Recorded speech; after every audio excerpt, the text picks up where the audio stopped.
Is the deal for Luis Robert imminent? Well, Gordon Whitmire over at the Inquirer thinks so. We're going to talk about it on today's Locked On Reds.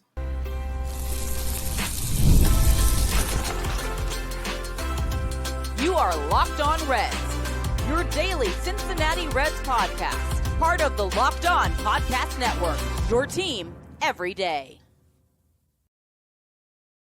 Welcome into the Locked On Reds podcast. Locked On Reds is part of the Locked On Podcast Network. We are your team every single day, and we are now the number one sports podcast network in the country. We thank you for helping us make that happen.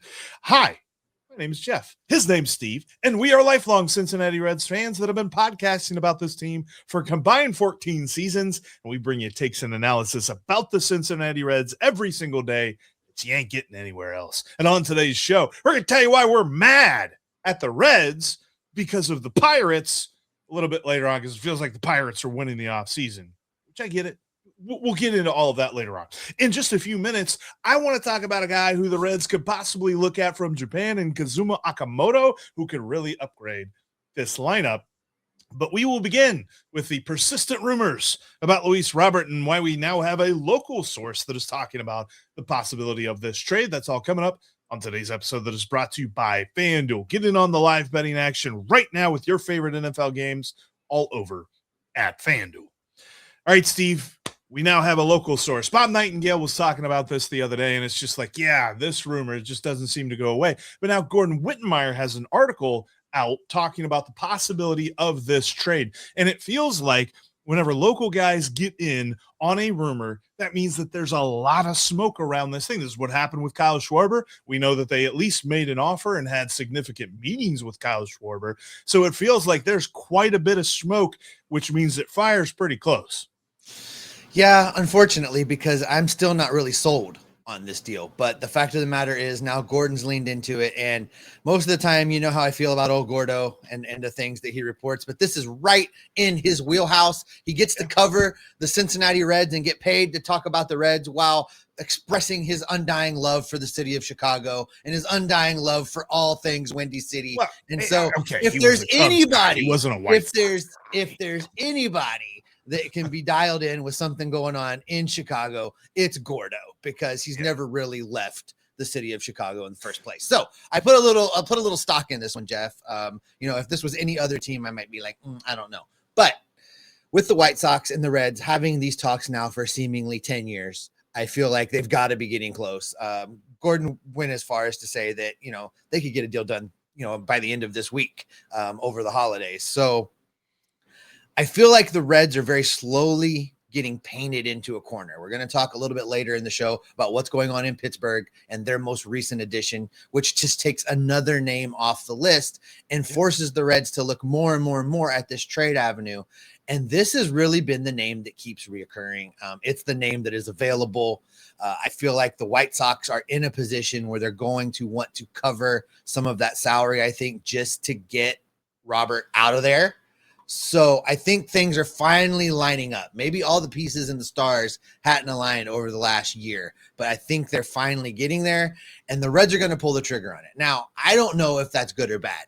I've seen the social media reaction. There's a lot of people that are like, oh, great, another guy that can't hit. Oh, great, another dude that's like got an 80 OPS plus. They're not wrong. Those are the things that are giving me great pause in this deal, Jeff. It's really going to boil down to what are they going to have to give up to get him? Because could he have a renaissance at Great American Ballpark? Yes. Could getting away from that White Sox organization help him be a better player? I would think so. It has to have been tough playing there over the last several years. But those things aren't guaranteed. So it's once again a move that begins with, Jeff, I hope he's able to do something. I hope he's able to bounce back. It's the way we roll. So there's a lot of reasons to not like this deal. And there's a lot of reasons to look at this trade and be like, this is not what I want. This is not what the Reds need to do. Does it move the needle even in the offseason?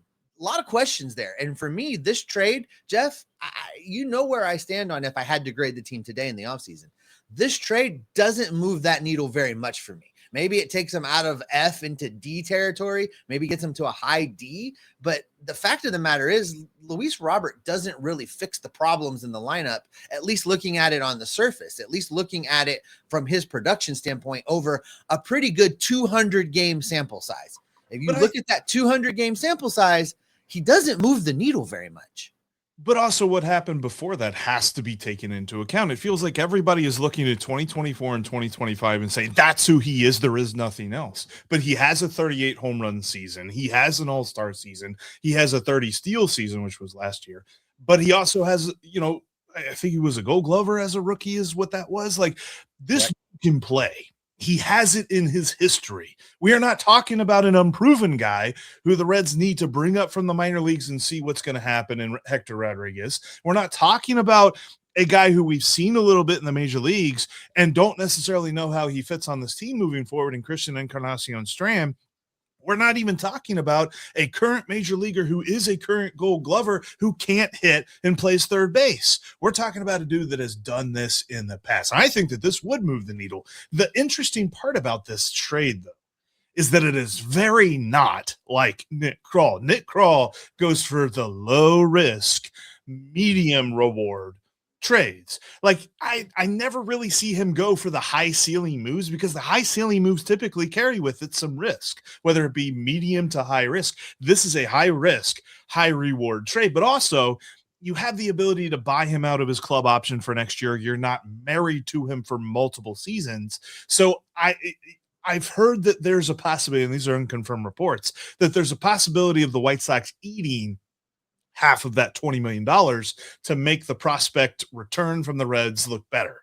So if you're getting him for $10 million plus the $2 million buyout that he would have for next year, you're getting him for $12 million. That's pretty good. That's like right in the range that we thought a hitting upgrade could be for this team.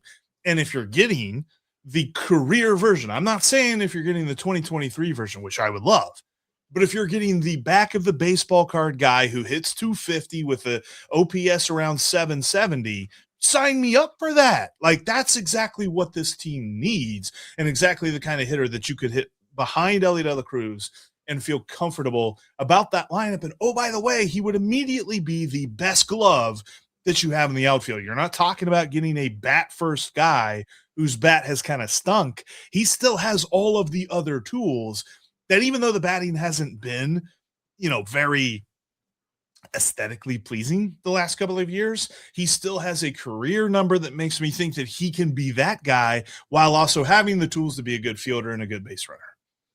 Let me ask you this. I'm happy to lean into your career argument. So what say you to the fact that in his career, he's averaged 96 baseball games a season?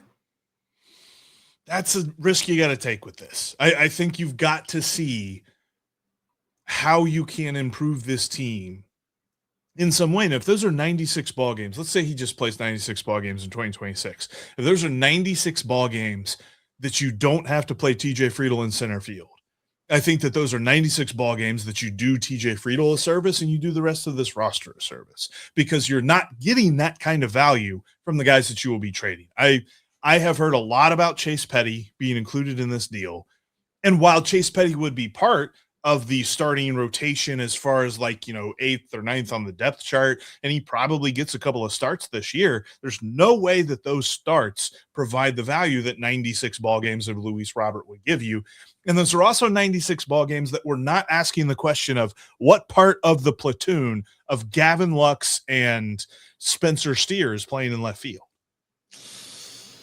All right, that's fair because I will also give you that his OPS plus in that 96 game average is 11% better than league average. So, I mean, it's hard for me, Jeff. I guess, again, I just want to reiterate that I'm not totally against this. I just, right. The details of a trade would really matter to me here and how I would grade this because I was so hard, so fast anti this deal based on the names that the White Sox were asking for last year that, I'm a little gun shy in leaning into it right now, but I also get, it's a vastly different landscape right now in the names that are being included, but the Reds would have to win that. The Reds would have to win this trade almost on its surface for me to be okay with this, given Robert's injury history, given 2 years of down production, given all of the things we know about Luis Robert right now for the last couple of years. I would have to be able to look at this trade when it gets announced and be like, wow, the Reds got a good deal there. The Reds kind of win this trade. And let me address that, because I think I understand where your trepidation and where a lot of folks' trepidation with this idea is coming from, that it's like you're asking, okay, but what else is there? What else could the Reds do? Could they go do this? Could they go do that? Is that better than this? My issue, and where I'm addressing this from, is I don't know that there's anything else. I don't know that the Reds have a plan B in this, because it feels like this was plan B to Kyle Schwarber. And I just don't necessarily know how they follow this up, because as we'll talk about a little bit later on, they're starting to lose out on guys that were on the list, at least on our list, that we thought could really help improve this lineup. And now they would be talking about having to find some other solutions out there that I just don't think exist right now. And we know how long it takes Nick Krall to build out any sort of plan to go get a player. So that's the part that kind of worries me, is that if you're arguing for the other part of this, I don't know what that is. Well, that's fair. The Reds may be close to going out and landing Luis Robert. And you're right, options are getting thin. But could the Reds look overseas for a little bit of help with their lineup? Could the next hitting star for the Cincinnati Reds come from Japan? We'll talk about that coming up next. For all of your live betting action, you got to check out FanDuel. FanDuel's got all the best live lines when it comes to the NFL games, as the NFL hits the stretch run and the Bengals continue their quest to not pick Caleb Downs as they try to get a worse draft pick and win the rest of their games. Really, that's all that matters anymore, is where their draft pick's going to be. And yet now they decide to win. In fact, FanDuel has the Bengals as a 7-point favorite over the Arizona Cardinals this Sunday. Yay? Question mark? Live bet that stuff all over on FanDuel, and you can follow Bearcats basketball games over there as well. It's all on FanDuel. Live betting action is so much fun, even in NBA games and things like that. You turn on a game or a bowl game, those are even better. Turn that on, check out FanDuel's live lines, and you have so much more fun. Download FanDuel today. Thanks for making Locked On Reds your first listen of the day, and thank you for making Locked On the #1 sports podcast network in all the land. You already live your team every single day. Now take it up a level and go ad-free on the audio side by joining the Everydayer Club today. You're going to get Locked On Reds with no interruptions, no ads in the audio feed. You're going to get a members-only Discord access and a whole lot more, all for just $5 a month or $50 a year. Great deal for your holiday last-minute gift giving, folks. Get in there. Go to lockedonreds.supercast.com or check the link down in the show notes to learn more. All right, Jeff, moving on for a moment from the Luis Robert of it all.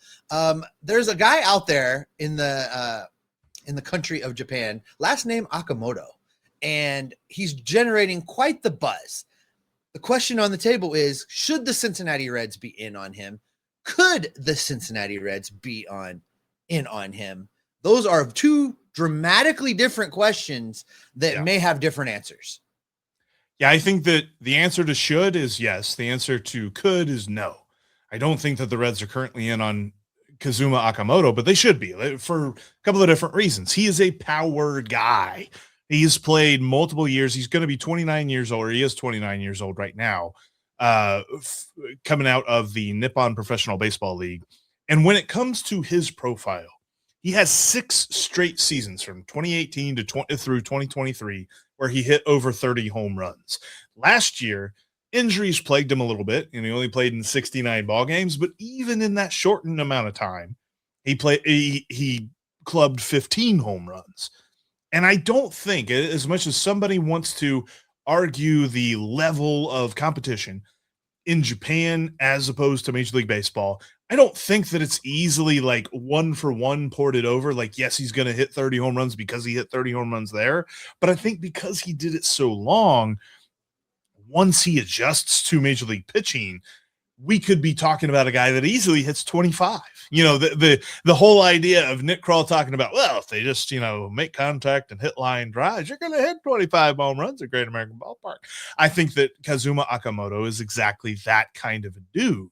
And after Munetaka Murakami was signed with the Chicago White Sox, which really is what kind of kicked back off the whole Luis Robert trade ideas anyway, after he was signed, there were a lot of folks who were like, there are a couple of other good Japanese ball players that are looking to make their way into the major leagues. Okamoto is one of them, and I feel like Okamoto should be an easy target for the Reds, albeit I don't necessarily know if that is the case at this moment. Right. And, he fits with the team. While he's played a lot of time at third base, he's also played at first base. The Reds could use him in both of those positions to get him playing time, also as a designated hitter. There is a clock on this, Jeff. Now, he has until January 4th to sign a deal at the big league level. If he doesn't get a deal done, he goes back and plays in Japan. He goes back to the Giants. So I feel like if something's going to happen with this, we're going to get it between Christmas and New Year's. That's what I think happens. They're not going to push this out to a January 3rd signing with Major League Baseball. Something's going to get done between Christmas and New Year's. So I don't think there's a lot of clock left on this. The real thing with the Cincinnati Reds, as is everything we talk about here these days, it all boils down to money. And I don't know that the Reds are going to get him for $8 or $9 million a season and be able to sign him to the kind of deal he wants, because he's going to want more than that per year, and he's going to want 3 or 4 years. And I don't know where the front office mindset is right now, because I really, truly feel like this team's trying very, very, very hard to not have very much money at all committed past the 2026 baseball season. And dealing with the CBA and the strike and all the things. So I really feel like that's been limiting in what the Reds are willing to do. So taking all that into account, would I like to have him? I would. And I know there's a segment of people out there that the first thing they say when we talk about things like this is, well, what about Shogo Akiyama? How did that work out for you? Every single guy coming from Japan is not going to hit, just like every draft pick doesn't hit, just like every minor leaguer doesn't hit. Now, are we going to stop drafting guys because Nick Senzel didn't work out? No, we're not going to do that. That's crazy talk. Are we going to stop promoting minor leaguers because we brought guys up here and they flamed out? No, because then we would have no team. So you have to take the risk. Sometimes you get the reward. Sometimes you have to cut bait and pay a guy money to go play for somebody else. And that happens. So I'm not worried about that part of it. I'm not ready to give up on the Reds looking internationally to Japan for players just because Shogo didn't work out. So, and I know that's the first thing a lot of people talk about. I saw Shogo Akiyama's face come across the feed on X yesterday because people were talking about that. So I don't think that's a problem. And I think it's interesting, and I didn't actually put this in the rundown, so I'm going to spring this on you a little bit because I'm thinking this as we're talking about Okamoto. And I think that this brings up a larger question with the Reds about investing in players, because I feel like they invest in the players that are under rookie deals and they say, we've got you for 6 years. That's our deal. They haven't really invested in anybody outside of Hunter Green. And they kind of have a pseudo investment in Ke'Bryan Hayes, although it feels like they could just trade out of that whenever they want to. But when it comes to an idea like Okamoto, it would require an investment because he's not coming over to the major leagues, no matter who he plays for, not just the Reds. If he gets signed by the Giants, if he gets signed by the Royals, if he gets signed by whoever, he's going to need a little bit of time to acclimate to the major league way of pitching, because velocities over here are greater than they are in Japan. That is like science. That's not like biases or anything like that. So when it comes to that, there's an investment that is involved, and the investment also with him is being talked about a lot differently than Murakami with the White Sox, because Murakami signed a 2-year deal. There's a lot of folks that are like, he is betting on himself to really show out and get himself a larger deal because he just wasn't getting the larger numbers with the longer deals. I think that it's more likely we see a longer deal signed for Okamoto because he's older than Murakami is, and we will see him settle into like a 4 or 5 year deal. And I just think that the Reds have some sort of aversion to a long-term deal for anybody, not just Okamoto, but for anybody right now. And I question that because it feels like the strategy for this team is, unless you're under a rookie deal with us, we're signing you to a 1-year deal. And if you have a great year, then have fun going anywhere else. And that could work too. I mean, how bad does Okamoto want to get out of Japan and into the major leagues? Like, would he sign a 1-year deal? Maybe, but it would have to be big money. And then, and there again, you run into one of the Reds self-limiters, which is we don't have a lot of money to give. So, and let me ask you this. If they pulled the $25 million back out of the drawer for a 1-year deal, and we're like, we're going to sign Okamoto to get this hitter in the lineup for this year, because we know, at least we're fairly sure, there's not going to be baseball next season. So we're going to sign this guy to a 1-year deal and try to make a postseason run. Would you be okay with that? On an unproven hitter that we think could be good, but we don't know would be good. That would be tough, because I would say immediately, if they were to make some sort of a deal with Okamoto to bring him to Cincinnati, I would say immediately 2026 is going to be a figure it out year. 2027 is going to be the evaluation year. So if it's a 1-year deal, I'm less excited. Yeah, I think I agree with that too. And they're not going to do that, by the way. There's no chance. He's not going to do that, and the Reds aren't. There's no chance Bob's pulling that. But that's an interesting question. Not happening. But I think that's the only way you would get him in on a 1-year deal, is a big money contract, 1-year deal, and then be like, all right, come prove what you got and get into the new economics of baseball, which I think is a lot. That's why you see that 2-year deal in Chicago, by the way. Nobody's given a 5- and 6-year deals to unproven, because everybody's waiting to see what the new economic structure is coming out of this new CBA. So this is, this has been a weird offseason. It's a weird negotiation period with the Japanese players. It's weird all the way around, based on nobody knowing what 2027 is going to look like. And now you have to also know that these teams are operating from a standpoint, especially the smaller market teams. Everybody saw that FanDuel Sports Network missed their payment to the St. Louis Cardinals. Everybody saw that whole thing is going to be up in the air again, and nobody knows if they're getting their TV money or not. So I think it's going to put kind of a wonky, weird pause on what happens the rest of the way, unless, of course, you are in the city of Pittsburgh, because I don't know what's going on over there, Jeff, but the guys in Pittsburgh suddenly figured out that it is legal to write checks. And coming up next, they've taken another name off the board. We'll tell you who.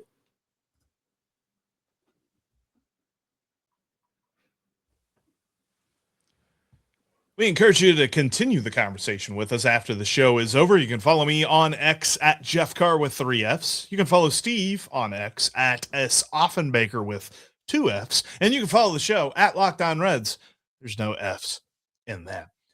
Yeah, Steve, when it comes to investing, and my question about whether or not the Reds are going to make a key investment in the playoffs, a key investment in this roster, there's so many things about how the Reds invest in their team that has been brought to question. It's been years that people have questioned whether the Pittsburgh Pirates give a darn.